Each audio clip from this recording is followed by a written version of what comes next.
байнгын ороноос гарах байнгын орооны тогтоолын төслийг бас гишүүдэд тараасан байгаа. За Монгол Улсын засгийн газар чиглэх тухай гэдэг үндсэн 7 асуудал байгаа. За 7 зүйл заалттай. За тэгэхээр бид нэр энэ өнөөгийн нөхцөл байдал өөрөө бас мансууруулах юм болоод сэтгэц нөлөөт бодисын хууль бас одоо эргэлт хэрэглээ сүүлийн жилүүдэд бас нэлээд өссөн нэмэгдэж байгаа. За тэр дундаа хэрэглээн дээр бас одоо нийт дийлэх буюу 50 орчим хувь нь бол 18-25 насны залуучууд байгаа.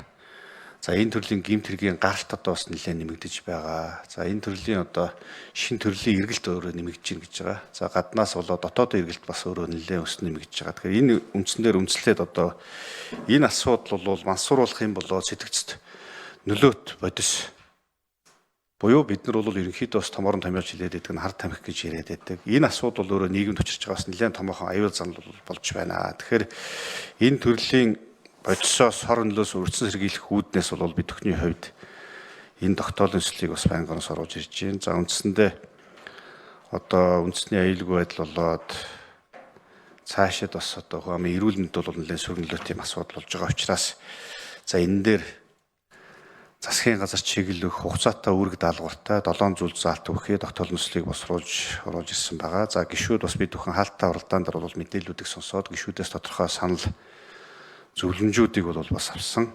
За ингээд эдгээрийг үндэслээд бол 7 зүйл заалт байгаа. За нэгдүгээр заалт бол үндсэндээ энэ мансууруулах юм сэтгц нөлөөт бодисын эргэлтэд хяналт тавих тухай хууль болон холбогдох хууль тогтоомжийг шинжлэх нэмэлт өөрчлөлт оруулах энэ саналаа бол шуурхаа босруулж оруулж ирж усын хурд оруулж ирэх гэсэн чиглэлийг бол өгч байгаа. За ерөнхийдөө хууль зүйн яамн дээр энэ чиглэлийн одоо судалгаа болоод хууль тогтоомжийн төслүүд бол бас бэлэн болсон байна гэж бол бас ойлгосон. За энийг бол шуурхаа оруулж ирэх асуудал номер 1 асуудал байна. За 1-2 дугаар заалт бол үндсэндээ энэ бодлогын асуудал байгаа. За 2 дахь асуудал дээр бол гол үндсэн асуудал бид бүхний зорж байгаа зүйл маань бол яг энэ төрлийн гэмт хэрэгтээ тэмцэхтэй урьдчилан сэргийлэх зохион урьдчилан сэргийлэхтэй холбогдуулаад үндэсний стратеги төлөвлөлт бол бид бүхэн шаардлагатай байна. Энийг босруулж танилцуулж оруулж ирэх гэдэг асуудал бол 2 дахь дээр оруулж ирж байгаа бодлогын төвшөнд.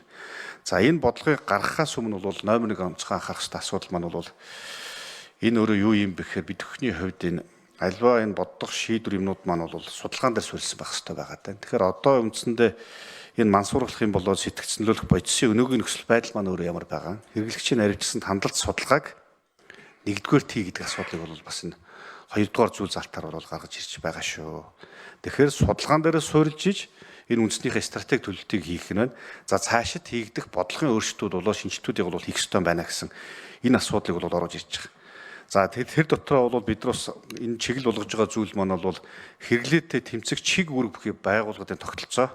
За улс тамссан зохион байгуулалтын гэмтрэхтэй тэмцэх үйл ажиллагааны олон улсын сайн туршлагыг судлаа гэдэг асуудлыг бол чиглэл болгож гаргаж ирж байгаа.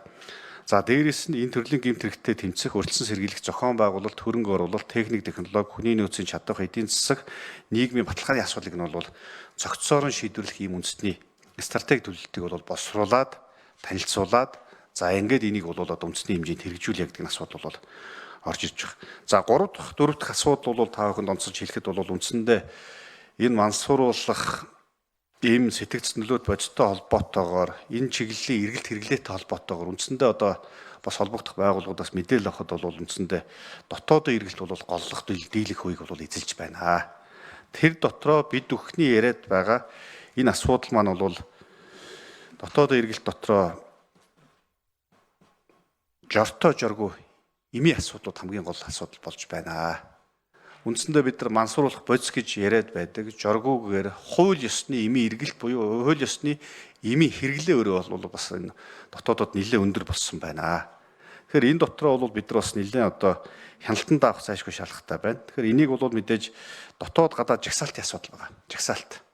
Жагсаалт гэдэг маань бол нэг талдаа энэ мансууруулах юм сэтгц нөлөөт бодисын эмийн жагсаалт болоод бодисын жагсаалтыг бол нэгдүгээрт гаргаж ирж, энийгээ тогтмол шинчилж, энийгээ бүртгүүлжүүлж, энийгээ хяналтанд авах зайлшгүй шаардлага байна гэдэг асуудлыг бол 3 дахь оруулж ирж байгаа. 2 дугаарт энэ дотоодынхон жагсаалтыг гадаад жагсаалт буюу Монгол улсын олон улсын гэрээний жагсаалтад ороогүй тэр жагсаалтад нэгтгэж бүртгүүлэх, нүүбэд мэдээлэх, конвенцэд одоо юу гэдгийг энийг тусгуулах энэ асуудлуудыг бол бас анхаарч үзээч гэсэн энэ асуудал бол байгаа. Тэгэхээр үндсэндээ 3 4 дахь асуудал бол үндсэн дотоод хяналтыг сайжруулах, энэ эмийн хэрэглээг бол хязгаарлах. За дээрээс нь одоо юу гэдгийг энэ чиглэлээр одоо бид нар бас нэлээд анхаарч үзэж жортой жоргуугаар олгож байгаа эмийн хяналтыг бол сайжруулж өгж, цахим бүртгэлийн хэлбэрт оруулах. Энэ эмийн жорын маягт бүртгэлийг бол бас нэлээд одоо бүртгэлжүүлэх шаардлага бол байна. Шаардлагатай тохиолдолд бол стандарт дээр өөрчлөлт оруулах гэсэн асуудлыг гаргаж ирж байгаа. За 5 дахь зүйл заалтан дээр үндсэндээ бид нар энэ асуудлыг бол бас нэлээд өөр түвшинд гаргаж ирж авч харахгүй болохгүй болцсон байна. За энэ өөрөө юу юм бэ гэхээр бид нар нэг талдаа энийг бол гэмт хэрэгтэн за энэ төрлийн одоо юу гэдгийг эрүүгийн хариуцлага хүлээсэн этгээд донтогч гэдэг байдлаар харах биш. Энэ асуудлыг бол бид нар нэг талдаа хүний хамгаалах бодлого сэргээн засах тухайн тэр одоо юу гэдгийг энэ төрлийн мансууруулах хэмэнд донтсон донтогчийг хэрэглэгчийг одоо бас хамгаалах сэргээн засах энэ ажил бол нэлээд бодлогын түвшинд байх хэрэгтэй байна. Тэгэхээр энэ үүднээс бол эрүүл мэнд нийгмийн хамгааллын тусламж үйлчлэгээний тогтолцоог бид нар одоо шинээр бий болох бол зайлшгүй шаардлагатай байна гэж бол харж байгаа. Үндсэндээ бид нар бас хүүхд залуучуудаа энэ төрлийн одоо мансууруулах хэм сэтгсэн зүрх бодисоос бол хамгаалах асуудал бол байх зайлшгүй шаардлагатай байна. Сэргийлэх асуудал байх шиг байна. Тэгэхээр бид нар энэ төрлийн эргэлтийг бууруулахад буюу энэ төрлийн худалдааны аймаг бууруулахын тулд бол заавалчгүй урьдчилан сэргийлэх, илрүүлэх, хяналт тавих тогтолцоо бол өөрөө сайжрах нь бол үр дүнтэй байна гэж харж байгаа. Тэгэхээр бид нар хүнтэйгээ илүү ажиллах, эрүүл мэнд нийгэм хамгаалалтын тусламж үйлчлэгийн тогтолцоог бий болгох, эдгээр хүмүүстэй хамааралтай гэдэг юм уу те хэрэгэлсэн донтогч энэ төрлийн хүмүүсүүд бол мэрэгжлийн тусламж үйлчлэгээ үзүүлэх, зөвлөгөө мэдээлэл өгөх, за дээрээс нь үзлэг онцлогоо хийгээд эрүүл мэндийн үйлчлэгээ үзүүлдэг, сэтгэл зүйн үйлчилгээ үзүүлдэг, ухуулга нөлөөлөл хийдэг. За магадгүй цаашлаад энэ нийгмийнх нь халамжийн бодлоготой уялдуулж эргээд одоо юу гэдгийг хөшүүрг болгож ашиглаж энэ талаар урьдчилан сэргийлэх арга хэмжээг авдаг байх. Энэ одоо тогтолцоо бол бидэрт хэрэгтэй байна гэх асуудыг бол гаргаж ирж бол тавьж байгаа. За 6 дахь асуудал бол үндсэндээ энэ мансууруулах юм болоод энэ сэтгцэн нөлөөд бодисын хор уршиг хүчиж болох үр дагаврыг бол бас нийгэмд ойлгон таниулж, хүүхэд залуучуудад урьдчилан сэргийлэх, соён гэрүүлэн арга зүй хөтөлбөрийг бол одоо тухайн тэр насных нь онцлогт нь эцүүж бид нар бол за мөн дээрээс нь эцэг эхчүүд нь тохируулж боловсруулад мэрэгжлийн сургагч багш нарыг бол бэлтгэж гаргаж ирж хэрэгжүүлдэг байх шаардлагатай байна гэж харж байгаа. Зөвхөн зүгээр боловсролын хөтөлбөр, сургалтын хөтөлбөр бол энэ биш. Энэ бол тухайн насны онцлогт нь эзсэн эцэг эхчүүд нь тохируулсан мэрэгжлийн сургагч багш нар бол эцэг эхчүүд болоод хүүхэд залуучуудтай ажиллах энэ бодлогыг бол гаргаж ирээ гэдэг асуудал байгаа. Тэгээ үүгээрээ дамжуулж бид нар бол илүү одоо бас нөрчин сэргийлэх, хяналт тавих энэ тогтолцоогоо бол одоо бас сайжруулж, эцэгчүүдээр дамжуулж энэ эргэлт хэрэглээг бол бууруулах бодлого бол зайлшгүй байх ёстой байна гэж бол үзэж байгаа. За 7 дахь асуудал. За энийг бол манай энэ мэрэгжлийн байгууллагууд маань бол бас нэлээд онцолж бол биднэрт төсөлт бол тавьсан асуудал байна. Тэгэхээр энэ төрлийн одоо дотоодод ургаж байгаа байгальд ургадаг мансууруулах үйлчлэгээ бүх юм ургамлын тархацыг бол нэгдүгээрт наривчлан тогтоох, тодорхойлох зайлшгүй шаардлага бол байна. Үүнд бол мэрэгжлийн байгууллагуудын оролцоо зайлшгүй шаардлагатай байна. Орон нутаг, хувьчлалын оролцоонд тулгуурласан одоо бас энэ ургамлаа тархацыг нь тодорхойлох, наривчлан тогтоох энэ асуудал бол нэгдүгээр асуудал байх нь байна.